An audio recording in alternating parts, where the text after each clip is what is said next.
to Dave's Movie Diary. No trailer today for this film because it's in Polish, and I'm assuming that if anyone at all is listening to this, I doubt any of them are Polish, but if they are, apologies. But for the interest of most people, I thought I'd just jump straight into this one. I do have a history with this film, oddly enough. It's a film that reminds me why I keep returning to older cinema, and I think it's a great example of why we should watch more films with subtitles. Shocking for some people, I know. I do know some people that aren't interested in watching subtitled films for various reasons. I get it. Look, sometimes you want to do something else at the same time and just tune in to whatever movie's playing in the background. Then, yes, it's impossible to watch a movie with subtitles.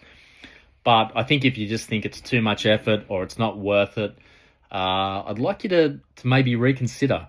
I think you're missing out on a lot of really cool stuff from around the world. And look, I don't recall having that internal battle myself. Probably goes to show how much of a movie nerd I am that I just seamlessly kind of picked up subtitles and ran with them. Anyway, I'm rambling. So let's talk about this. I think, like I said, it's one of those films that does remind me why I keep coming back to what younger folks would call older cinema. It came out in 1988, for God's sakes. Not because older automatically means better. Maybe because some films do seem genuinely interested in exploring an idea rather than simply telling a story. And I think a short film about love is a perfect example. It's quiet, it's intimate, it's contained, it's deceptively simple. And at first glance, it just seems like a small story about a young man watching a woman from across a courtyard. But underneath that, there's so much more. It's really a film about loneliness, projection, vulnerability. Ultimately, though, I think it's about the strange ways that people attempt to connect with one another. And I'll always say it, you'll probably get sick of me saying it in any of these pods if you listen to them, that pre-internet, we had to be pretty inventive. We had to come up with other ways of trying to connect. And if you're a bit odd or you're a bit shunted by society, you really had to work for that. And the characters in this film go above and beyond. I do think it's worth looking at because of Krzysztof Kieslowski. Oh, look, I will say from the top, I will be murdering some pronunciation of Polish names throughout this. I'm very sorry. I do think it's one of the harder languages to pronounce correctly. I still call Mount Kosciuszko, as I just said it, here in Australia. I am well aware that it should be pronounced something like Kosciuszko or something like that. Anyway, if you know how these names should be pronounced, just overlook my shocking pronunciation. Kieslowski was emerging from his work on a TV series called The Decalogue, which I haven't had the pleasure of watching, but as the name suggests, it was a 10-part series looking at human behavior. Sounds fascinating. And this film arrives just before he gets international recognition outside Poland, with a few films, including The Double Life of Veronique and the Three Colors trilogy. So let's get into it. The plot. The main character is a youngish man called Tomek. He's played by an actor called Olaf Lubachenko. Who is he? He's a shy young postal worker living in a Warsaw housing estate. This is Poland in the grip of communism still. The Solidarity movement was in the early 80s. Things still look fairly bleak. Everything's stone and Soviet inspired. His life is modest. It's very routine, predictable. But across the courtyard lives Magda, played by an actress named Grażyna Zapalowska. She's a bit older. She's a bit more confident, independent, sexy as hell. and completely unaware that Tomek has become fascinated by her, and that every night, like clockwork, he gets his telescope out and starts watching her. Now, at first, for him, it's like a curiosity. It's maybe the one pleasure he gets in his day. He watches her come home. Conveniently, she leaves the blinds open. She's just going about her business for the most part, preparing something to eat, sitting down. People come and go from her apartment. This is where it gets interesting. Gradually, his observation becomes a ritual. Tomek starts organising his life and his evenings around Magda's life. He learns her habits. He anticipates her behaviour and develops a sense of intimacy that's totally one-sided, obviously. Then he goes a bit further, starts making some anonymous phone calls, starts injecting himself into her life the only way he knows how, starts using his job at the post office to send her false postal notices saying that she needs to come in and sign for a money order. Little small manipulations. What they're designed to do is create opportunities for contact, even though Magda's unaware of this contact. It does get a bit uncomfortable, and it's a really interesting genre. It's not a thriller. It's not a crime story. It's almost documentary-like in the way it's shot and filmed and acted.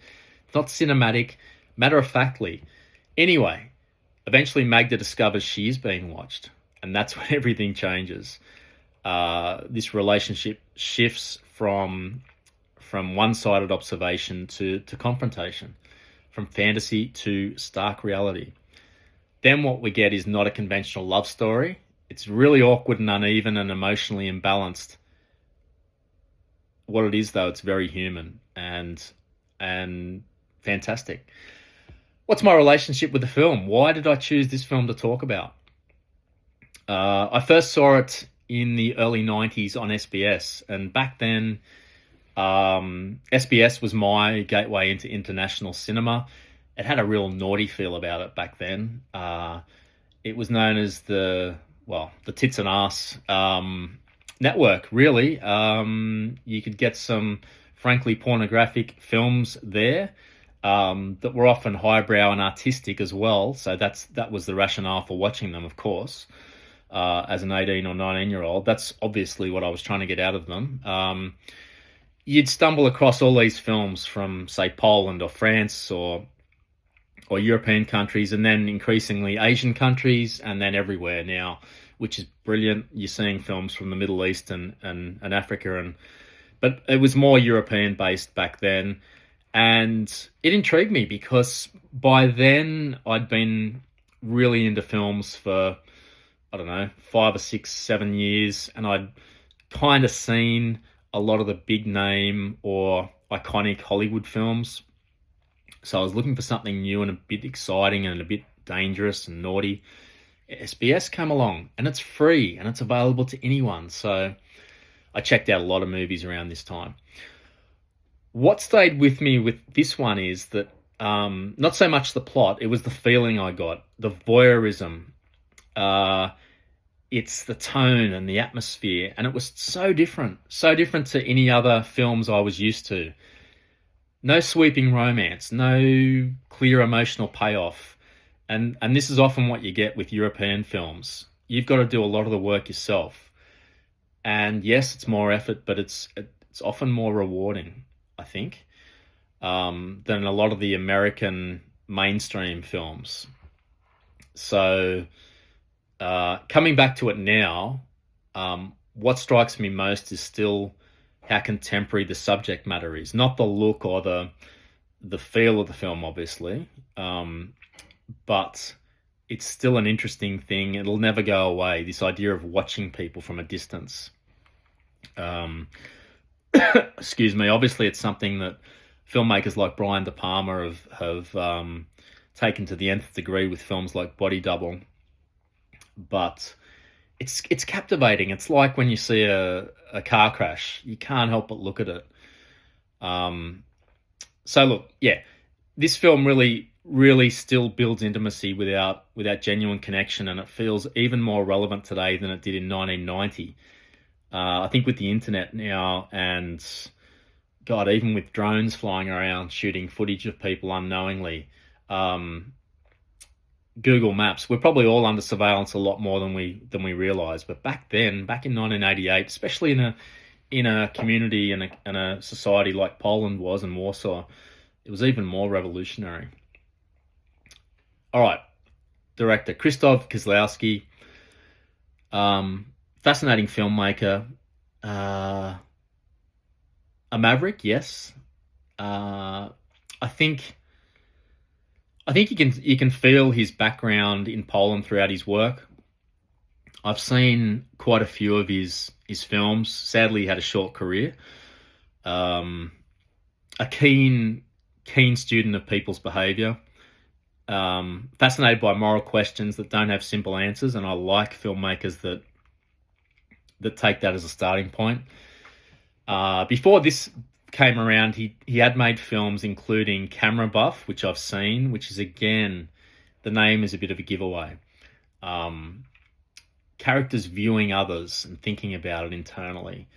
Another one was Blind Chance. I haven't seen that yet. The Decalogue, which I talked about. Then he made this, and also another film from the Decalogue called A Short Film About Killing. I've seen that. It's good, but it's not as good as this one, in my view. This film still feels fresh and original, and intimate. After this, he went on, like I said, to make The Double Life of Veronique, which had a real run internationally and is a bit more accessible. And he finished off with the Three Colors, Blue, White, and Red trilogy, which are all amazing films, which I need to revisit. I haven't seen them. I don't think I've seen them this century, sadly. I watched them a couple of times mid to late 90s, so I need to check them out. Look, the end result is that all these films really established him as one of the most important European filmmakers of his generation. Sadly, we all missed out because he passed away in 1996, aged only 54. But he still has a large influence. The performances are magnificent. Olaf Lubashenko as Tomek. Incredible. Brave performance. He doesn't play Tomek as a dangerous guy, because he's not. Doesn't play him as crazy. Just emotionally immature, which is what he is. He's a guy yearning for some sort of human connection. He's lonely. He's so awkward. But he's a he's a young man who has mistaken observation for intimacy. And so his performance here really depends on the small details to make him believable. He avoids eye contact, the physical stillness, the absolute nervousness and anxiety. It's really controlled and believable. Grażyna Zapalowska as Magda. It works. The film works because she is a fully realized character. She gives this character complexity and strength, and some vulnerability. She's a siren, right? She's very desirable. And if she was just that, then okay, yes, it's understandable why he'd be perving on her like that daily. But when they connect, we need more from her. Now she's not just a visual; she's a real person. And she brings all that, and she also brings some unpredictability. And I love how the emotional balance between the two characters shifts repeatedly with the power dynamic. She's initially aware that she holds the power, but then things shift again. So, and I think she handles all these changes really well. And she's never simply an object of observation by Oleg. By Oleg's character Tomek. She really does become an active participant in the questions that this film is asking.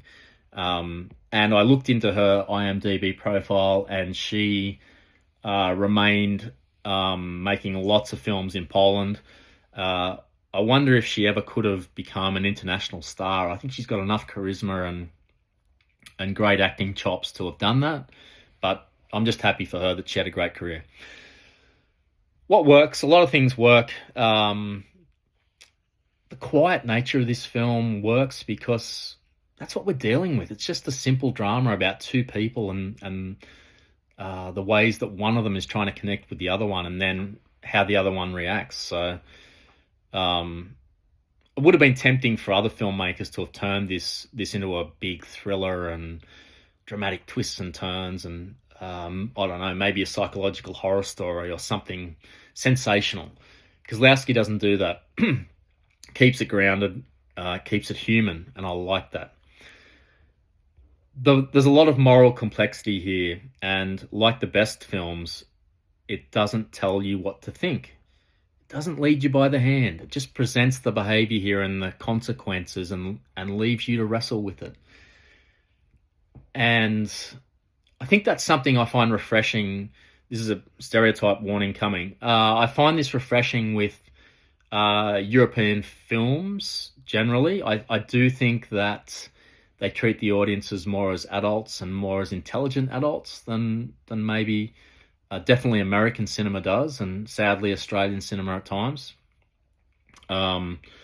Maybe that reflects their societies compared to ours. I don't know, but not everything's spelled out. You've got to go in there and immerse yourself, which I think is only fair if you're watching movies seriously, and not just as wallpaper.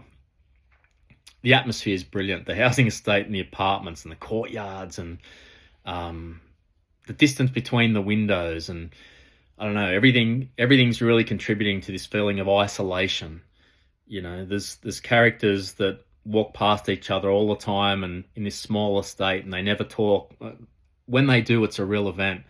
People living so close but remaining so distant. The setting's critical to the film's overall meaning, I think.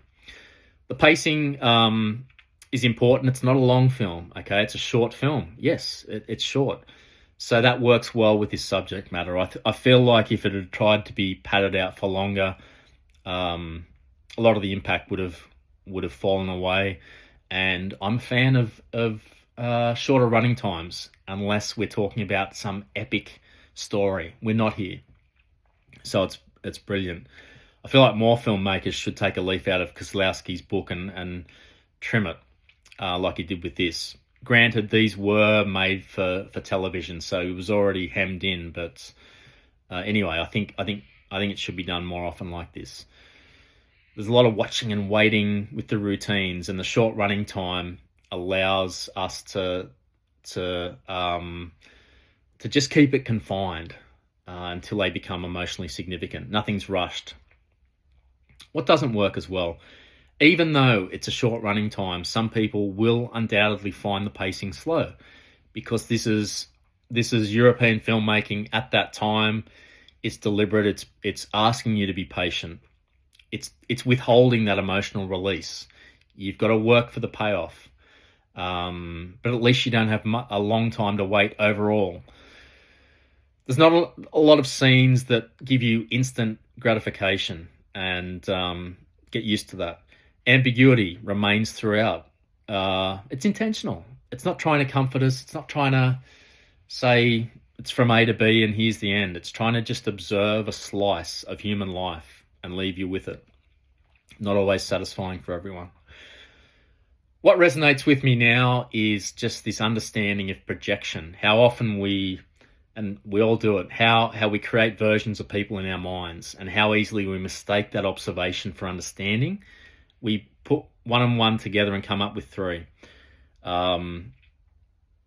So I think the film also shows how fragile genuine connection really is.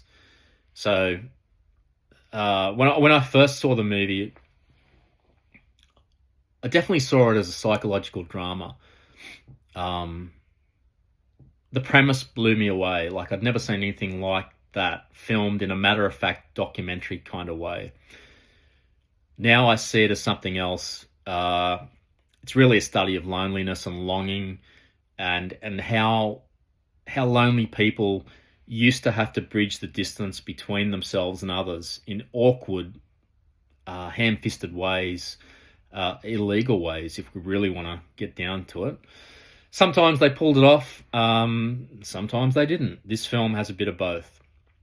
So the older I get, the more I appreciate the emotional complexity in a film like this. So, look, it's not an easy film. It's quiet, restrained, morally uncomfortable in places for sure.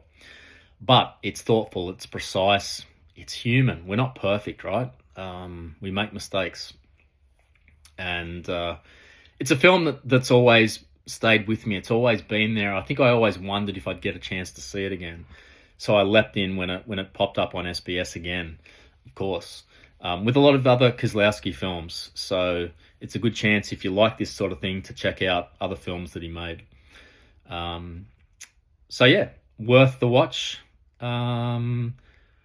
That's what I think of it now, and that's what I thought of it back then. So I think it's important to remember sometimes the films that speak the quietest are the ones that stay with us the longest, even if we don't realise it. So anyway, that's my take on a short film about love.